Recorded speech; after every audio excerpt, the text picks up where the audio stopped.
नमस्कार, मैं हूं स्नेहा राय और आप देख रहे हैं नेक्स्ट 9 लाइव और आप सभी का स्वागत है। डरना ज़रूरी है में।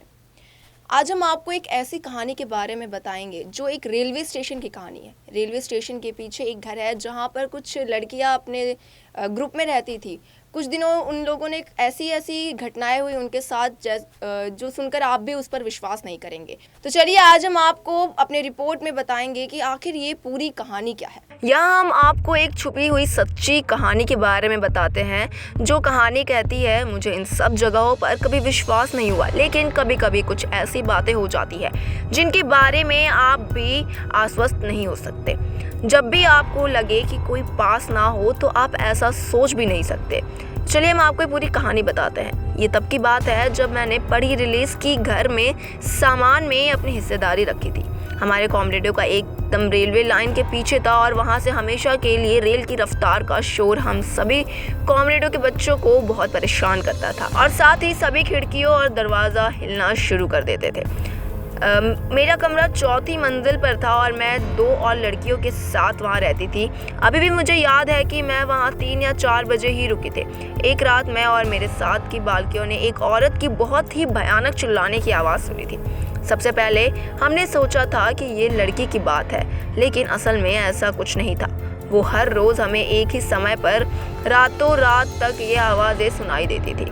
हमें किसी ने भी इस बारे में नहीं बताया। धीरे धीरे आवाज़ें और तेज़ और अधिकतर समय तक रहती रही। अगर कभी पानी भी लेना पड़ा तो डर के लिए ही हम जाते थे लेते हुए। फिर भी हम किसी तरह की डार्क फिल्म और हम हर रोज़ की तरह अपना काम करते थे। मुझे कभी कभी रातों को सोते समय पानी लेते लेते चुपते हुए ऐसा महसूस होता था जैसे कोई साथ में मेरे बगल में चल रहा हो, कभी पीछे तो कभी आगे। लेकिन मेरी इतनी प्यारी नहीं तो पार्टियाँ उसके चेहरों की तरफ हो सकती थी। ऐसे में चलने की कोशिश करती थी कि मुझे वो इंसान या आत्मा दिखाई ना दे रही हो। अब बात हद से ज़्यादा बढ़ गई थी। मैंने अपने दोस्तों के साथ सबसे नीचे वाली मंजिल पर रहने का फैसला किया और वहाँ मेरे साथ कुछ ऐसा हुआ जिसे कभी मैं भूल पाना संभव नहीं होगा। ऊपर वाली मंजिल पर वो एहसास दिन ब दिन बढ़ रही थी कि अब वो सिर्फ बढ़ ही सकती थी। अब मुझे अपने कमरे के कोने में एक रहस्यमय मूर्ति दिखाई देने लगी थी। मुझे लगता था कि वो हमेशा मेरे साथ रहता है, लेकिन वो कभी पास नहीं होता।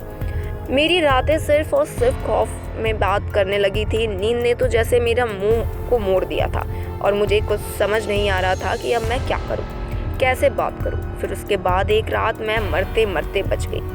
उस रात जब मैं सो रही थी तो अपने बिस्तर के दूसरी तरफ मुड़ी हुई थी और अपने बिस्तर के किनारे पर मैंने एक छोटे से बच्चे को देखा जो मेरे पास आ रहा था। मैं पड़ा रह गया कि मैं देखने लग गई कि आखिर वो हो क्या रहा है। चिल्लाने की हिम्मत भी नहीं बची थी। सांस अटक गई थी। कुछ मित्रों की कोशिश कर रही थी कि लेकिन शब्द मुंह से बाहर नहीं आ रहे थे। पूरा बॉन्ड जैसे किसी ने पकड़ा हो या जकड़ा हो ऐसा लग रहा था। मैंने किसी भी तरह उस ओर अपना हाथ छोड़ा, ये सोच कि सिर्फ भ्रम है। मैंने उस तक अपने हाथ वाले की पहचान अभी तो नहीं कर पाई, लेकिन वो भी वही था।